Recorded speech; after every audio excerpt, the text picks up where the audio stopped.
Hello everyone, once again welcome back to my channel JBR Online Classes. Subscribe my channel and press the bell icon for the latest update. You can also visit our website for the others chapter. The website link is in your description box.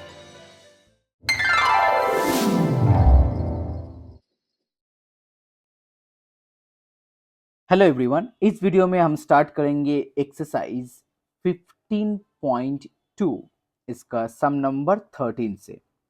Some number 1 to 12 मैंने last video में solve किया था, जिसका link description box में दिया हुआ है। So in some number 13 the unit digit is 3 times the tenth digit of a 2 digit number. अब देखिए 2 डिजिट नंबर में जो पहला वाला होता है यूनिट डिजिट, दूसरा वाला tenth digit. Okay, so the unit digit is 3 times the 10th digit. So let the 10th digit be x. So the unit digit is 3x. Okay?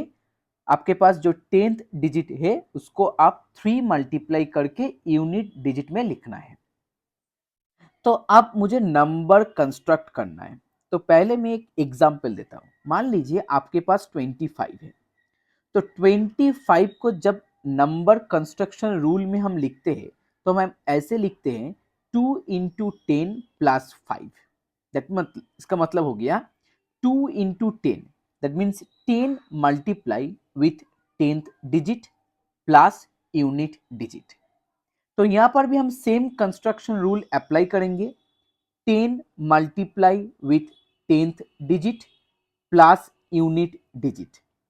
So number construction rule के हिसाब से मेरा answer यहाँ पर हो गया 13x। Okay, आपको ध्यान रखना होगा जब भी कोई 2 डिजिट नंबर आपको यहाँ पर लिखना है, तो जब आप वहाँ पर वेरिएबल लिखेंगे x, 3x, y ऐसा कुछ, तो आपको नंबर कंस्ट्रक्शन रूल लिखना है।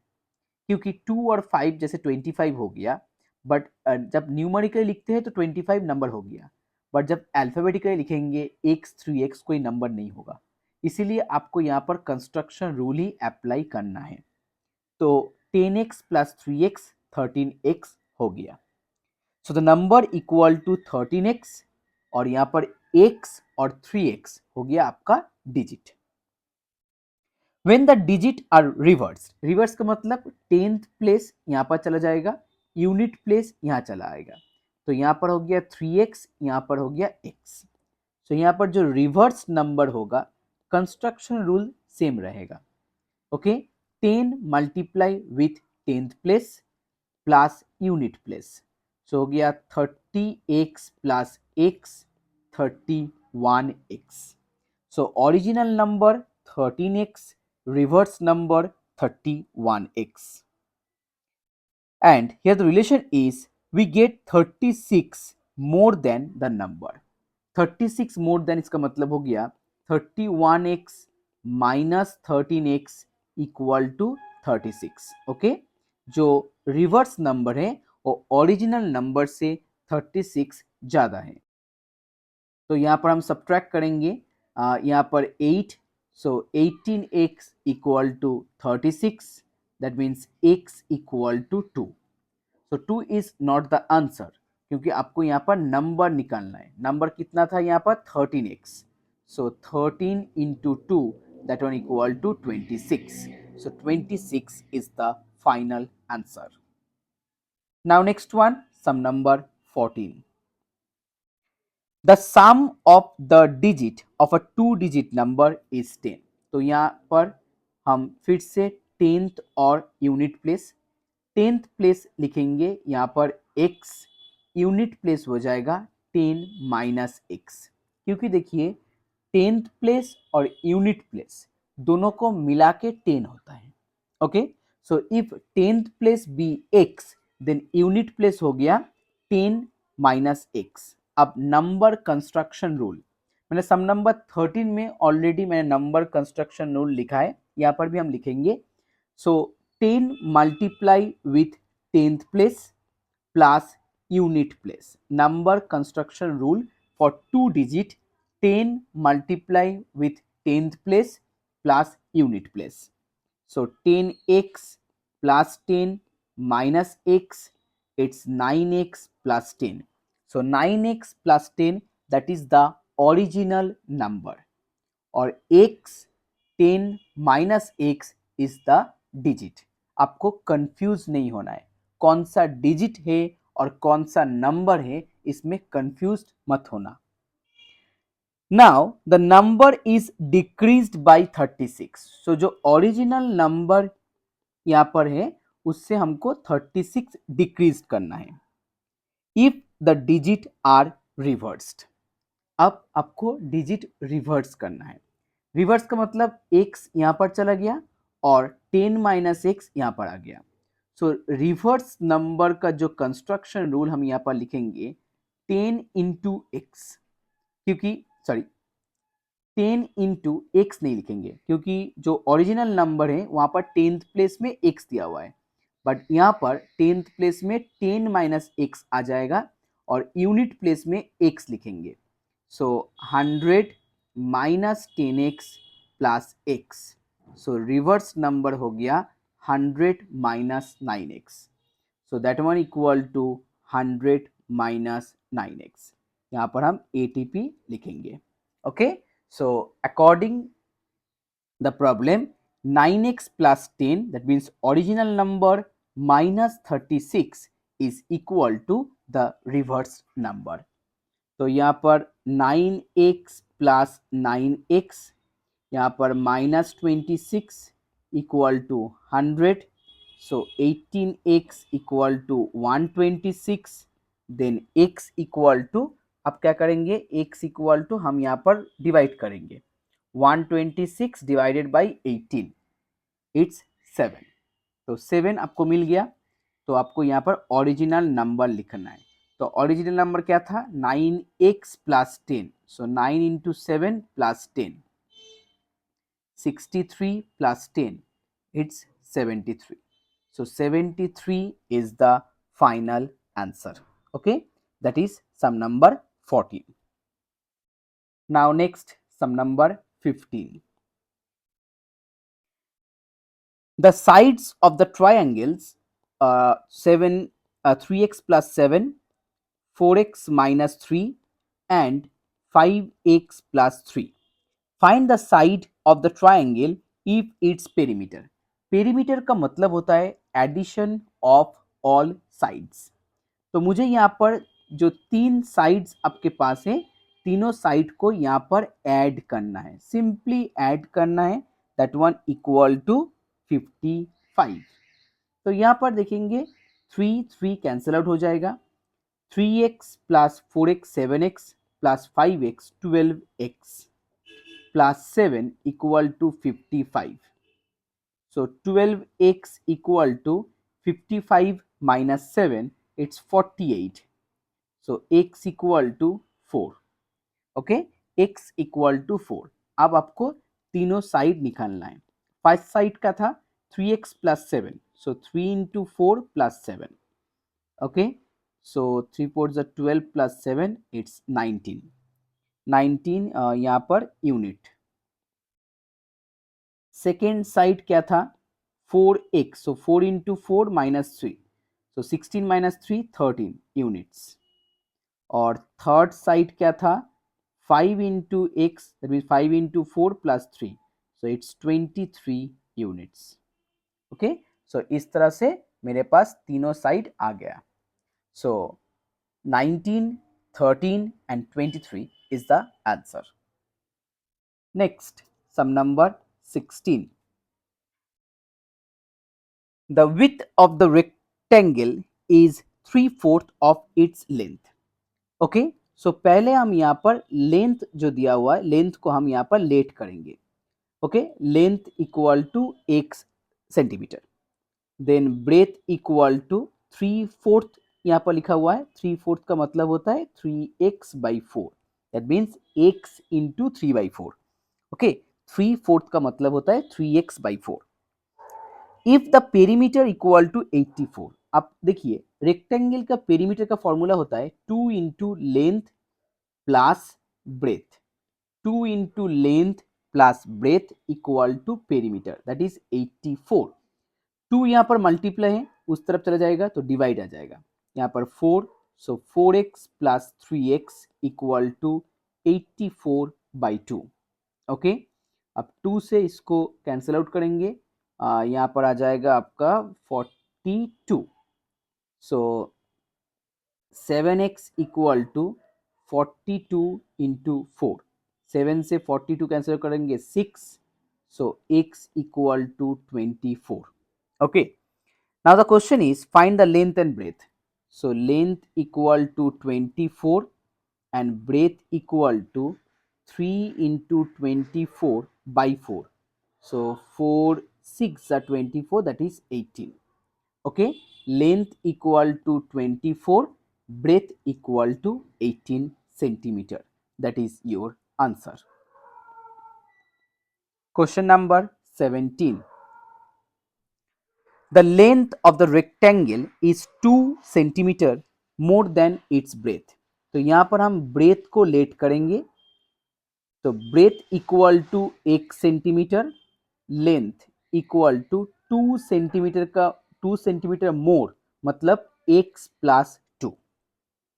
If the length is 3 centimeter more than twice its breadth, the perimeter of the new rectangle becomes। तो चलिए पहले हम पुराना जो पेरीमीटर है उसको निकाल लेते हैं।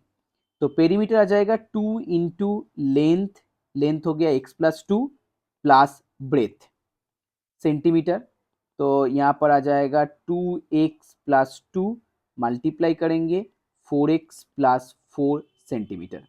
ओके, पुराना पेरीमीटर हो गया। अब मुझे यहाँ पर न्यू ब्रेथ, इसका मतलब नया ब्रेथ और नया लेंथ भी यहाँ पर लिखना है, फिर उसके हिसाब से नया पेरीमीटर भी निकालना है। तो यहाँ पर क्वेश्चन में लिखा हुआ है if the length is 3 centimetre more than twice its breath. अच्छा, ब्रेथ था 2x, so 2x plus 3, twice its breadth, 3 centimetre more, so twice the breadth मतलब 2 इंटू एक्स प्लस 3 सेंटीमीटर। और जो ब्रेथ में कोई चेंजेस नहीं है, इसका मतलब पुराना ब्रेथ भी 1 centimetre, new breadth also 1 centimetre. तो न्यू पेरीमीटर अब चेंजेस आ जाएगा। So new perimeter equal to 2 into length मतलब 2x plus 3 plus breadth, that one equal to 2 into 3x plus 3, so it's 6x plus 6 centimeter. Okay, so previous perimeter 4x plus 4, new perimeter 6x plus 6. Now here the relation is the perimeter of the new rectangle becomes 18 centimeter more than the previous one. So 6x plus 6 minus 4x plus 4 is equal to 18।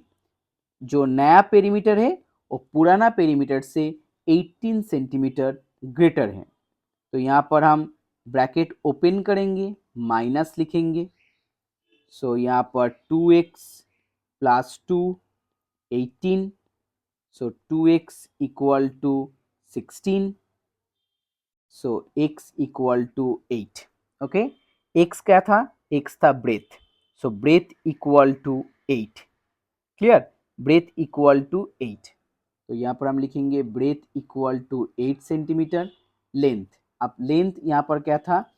x plus 2 लिखा हुआ था, तो हम यहाँ पर लिखेंगे 8 plus 2, that means 10 centimetre. Clear, तो हम फिर से बोल देते हैं, ब्रेथ था 1 सेंटीमीटर, लेंथ हम x प्लस 2 लिखे हैं, उसके हिसाब से पेरीमीटर निकाल लिया।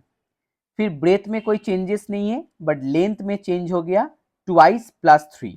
ओके, फिर नया पेरीमीटर निकाल लिया, फिर उसके हिसाब से जो रिलेशन दिया हुआ था, नया perimeter minus previous perimeter is equal to 18। वहां से मुझे x का वैल्यू मिल गया, फिर ब्रेथ और लेंथ मैंने यहां से निकाल लिया। तो question number 17 complete. Now next one, question number 18। The sum of ages of A and B is 60 years. So let the age of A equal to x years, the age of B total अगर 60 है तो b का as आ जाएगा यहाँ पर 60 minus x. 10 years ago, 10 years ago मतलब 10 years पहले, सो x minus 10, ए का हो गया 10 ईयर्स एगो, सो x माइनस 10, और b का आ जाएगा यहाँ पर 60 माइनस एक्स फिर से minus 10। Okay, 10 years ago A was thrice as old as B. A was thrice as old as B. इसका मतलब B का जो एज आपके पास है उसको थ्राइस करना होगा। थ्राइस का मतलब होगा multiply 3 and that will be equal to with the age of A. Okay, 10 years ago the thrice of age B is equal to age A. So 150 minus 3x, यहाँ पर x minus 10, so minus 4x minus 160, minus minus cancel out, x equal to 40. Okay, so age of A equal to 40 years, age of B equal to 20 years. Age of A 40, age of B 20. Now next, sum number 19. A is 5 times as old as B. So let age of B equal to x years. Age of A 5 times का मतलब हो गया 5x years. After 10 years, after का मतलब होता है plus, so x plus 10, after 10 years age of A 5x plus 10. Condition क्या है? A will be 3 times as old as B. फिर से same, A will be 3 times, so x plus 10 multiply with 3 is equal to 5x plus 10. So 3x plus 30, 5x को इस तरफ लिखेंगे और यहाँ पर 10 लिखेंगे, so 3x minus 5x minus 20, sorry minus 2x not 20, sorry for this one, और यहाँ पर 10 minus 30 minus 20, minus minus cancel out, x equal to 10. That means age of b equal to 10 years, age of a equal to 50 years. क्योंकि 5 times है, सो 10 into 5 50 years. Okay, next one, question number 20. A man covered a distance 272 kilometer. Okay, total distance 272 kilometer in 8 hours. Okay, very good. Some part of the distance was covered in 30 kilometer per hour and remaining in 4 hours at the certain speed. तो मान लीजिए यहाँ से यहाँ तक जो distance है 30 kilometre per our distance से कवर किया है, और यहाँ का जो डिस्टेंस है मान लीजिए मैंने यहाँ पर लेट कर लिया x kilometre per our distance से कवर किया है. ओके, सेकेंड पार्ट का जो डिस्टेंस है उस डिस्टेंस को कवर करने के लिए x kilometre per our speed था, और जो फर्स्ट पार्ट है फर्स्ट पार्ट के लिए स्पीड था आपके पास 30 किलोमीटर पर आवर. ओके, अब देखिए सेकेंड पार्ट कंप्लीट करने के लिए टोटल टाइम है 4 आवर्स, यहाँ पर मेंशन किया है, और टोटल टाइम कितना था? टोटल टाइम था 8 आवर्स. तो अगर सेकेंड पार्ट के लिए 4 आवर्स है, इसका मतलब फर्स्ट पार्ट के लिए भी 4 आवर्स ही था, क्योंकि 4 + 4 8 होता है. ओके, अब डिस्टेंस का फॉर्मूला क्या होता है? Distance equal to, okay, distance equal to speed into time. Distance equal to speed into time. इसका मतलब जो फर्स्ट पार्ट का डिस्टेंस होगा 30 इंटू 4, क्योंकि टाइम है 4 आवर्स, स्पीड है 30 किलोमीटर.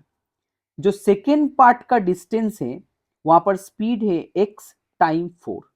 ओके, और टोटल अगर फर्स्ट पार्ट और सेकेंड पार्ट दोनों को ऐड करेंगे टोटल डिस्टेंस मिलेगा 272 किलोमीटर. ओके, मैं फिर से एक बार बोल देता हूं, टोटल डिस्टेंस था 272 किलोमीटर। दोनों पार्ट में डिवाइड है, इक्वल पार्ट है कि मुझे मालूम नहीं है। जो फर्स्ट पार्ट है वहां का स्पीड 30 किलोमीटर, सेकेंड पार्ट का स्पीड मैंने लेट किया है x kilometre per hour. Second part का टाइमिंग मुझे मालूम है 4 आवर्स, टोटल टाइमिंग भी मुझे मालूम है 8 आवर्स। तो डेफिनेटली फर्स्ट पार्ट का भी टाइमिंग 4 आवर्स ही होगा, 4 + 4 8 होता है। अब डिस्टेंस का फॉर्मूला होता है speed into time, so 30 into 4 plus x into 4 equal to 272।